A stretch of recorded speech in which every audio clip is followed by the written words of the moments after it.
là là là là là là, mais c'est pas le moment rêvé pour quelque chose de léger, de digeste comme un bon cassoulet de Rion des Landes.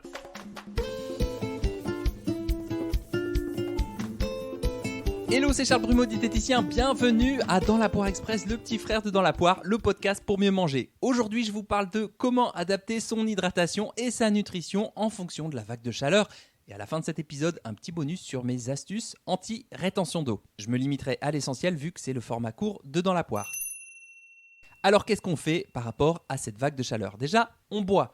Les pertes d'eau dues à la chaleur sont plus importantes l'été et encore davantage pendant les épisodes de chaleur. Public sensible, les nourrissons et personnes âgées. Donc on boit même si on n'a pas soif. Si vous n'aimez pas le goût de l'eau, hop, vous faites infuser des écorces d'orange ou de citron, voire quelques rondelles de concombre ou pourquoi pas un petit peu de feuilles de menthe pour changer le goût. Ensuite, on boit tempéré. Et oui, on a le réflexe d'un verre glacé pour se rafraîchir. Et c'est vrai que ça va vous rafraîchir. Donc il y a une certaine logique, mais ça va vous rafraîchir quelques dizaines de secondes. Ce qui va se passer, c'est que l'organisme va réchauffer cette eau trop froide pour ne pas perturber son fonctionnement. Et donc, bam, beaucoup d'énergie dépensée pour maintenir sa température à 37 degrés. Et au final, ça va réchauffer votre corps, ce qu'on veut éviter.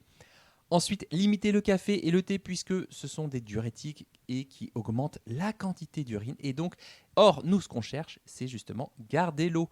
Donc, pensez aux tisanes, au thé peu infusé et buvez-les plutôt tièdes que brûlants. Merci pour le respect de votre œsophage. D'ailleurs, petit exemple d'infusion chez un herboriste. Tisane, menthe, fleur de lavande, d'oranger, hop, vous versez de l'eau frémissante, vous attendez 10 minutes et vous filtrez. Avec environ 50 grammes de chaque plante, vous pouvez renouveler l'opération 2-3 fois dans un gros pot à eau. Niveau alcool, on n'attend pas Patrick.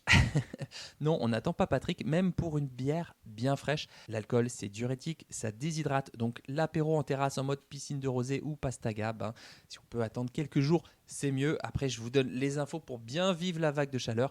Vous êtes libre et responsable de votre bien-être. Je répète, vous êtes libre et responsable de votre bien-être, de votre équilibre personnel. Et pour la bouffe, qu'est-ce qu'on fait ? Ouh là là là là là là, mais c'est pas le moment rêvé pour quelque chose de léger, de digeste comme un bon cassoulet de Rion des Landes. Bon, on a compris le message.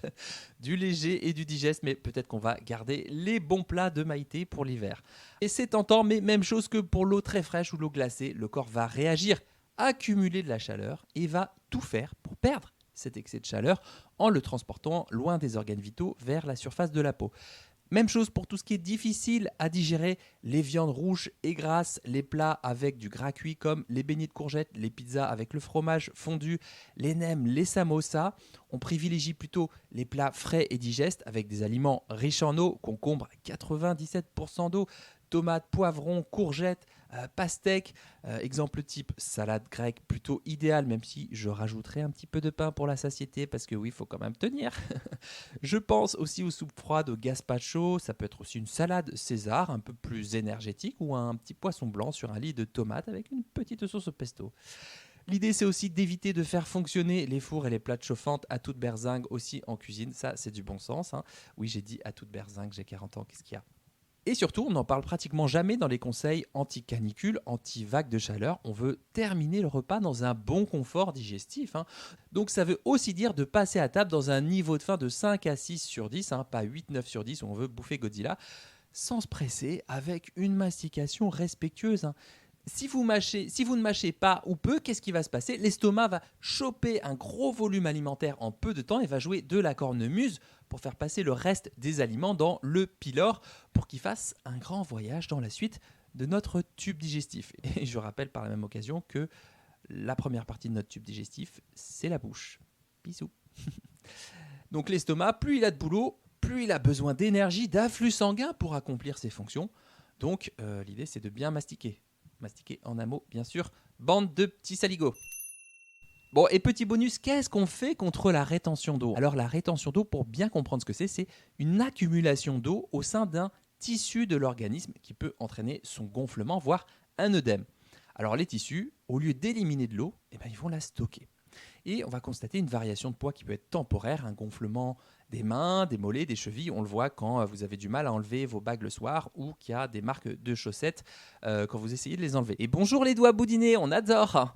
Bon alors, qu'est-ce qu'on fait pour agir par rapport à cette rétention d'eau. Et oui, on se dit, si je bois, je vais encore faire plus de rétention d'eau. Alors qu'en fait, moins on boit et plus on garde l'eau pour survivre, un peu comme les chameaux. Donc on boit de l'eau, des infusions, des fruits et légumes pour compléter l'apport hydrique. Et même chose, mollo sur le thé et le café, surtout après 17h, parce que le rein diminue son activité. On diminue un peu le sel en réduisant, on ne supprime pas, mais on réduit sa consommation de charcuterie, de chips, de plats préparés et de gâteaux apéritifs. On remplace, pourquoi pas, par du gomasio, des aromates, persil, coriandre, basilic et pourquoi pas un petit peu d'épices.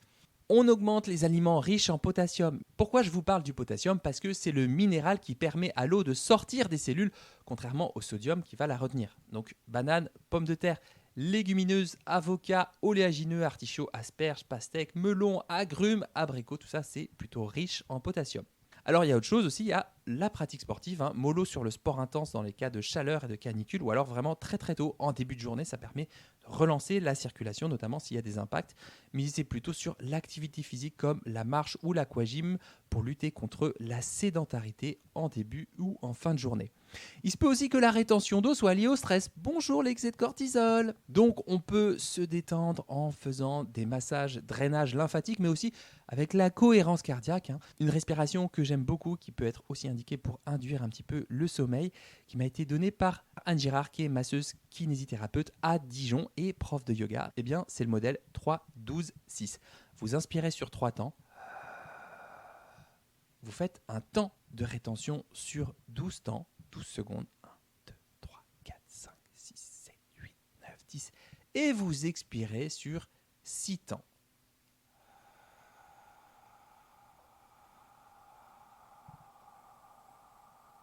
Et ça permet d'activer le système parasympathique, le système de la ressource, du repos, de la détente et de l'antistress.